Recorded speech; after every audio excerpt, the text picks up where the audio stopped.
Permi lang ginatamad si Juan. Hindi ako permi sa tamad.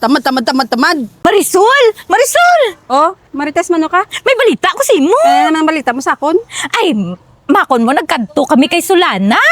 Pagkadto to namon, abi mo, gapang install sila. Tapos, nag-offer pagit sila yagali isang DIY. Ano to ganing DIY to man? Do it yourself. Ang ara ba lang ikaw lang yung ma-install? Ay, Tapos, tuod. sila lang yung ma-provide sang materials, sang components kuno.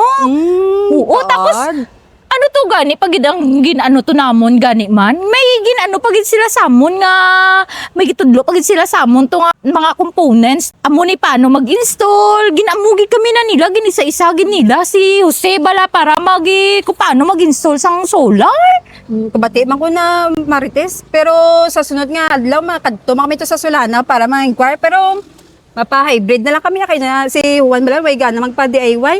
Withdraw na lang naman to mga savings. Ay abaw di ano pa lahat naton Gani man, dahil lang makakadtugid kami na sa Solana, hulat-hulat lang gamay. ate sige Hi!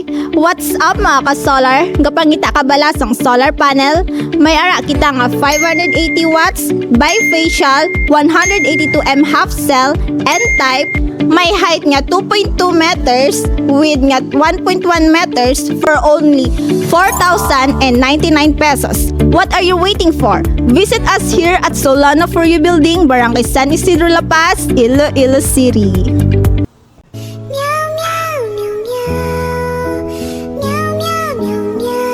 Paano na lang ni premium bill naman na dan? Nagtikal-tikal pa ko to kay Marites, may savings. Sakit na sa ulo magtinikal. Solana4U.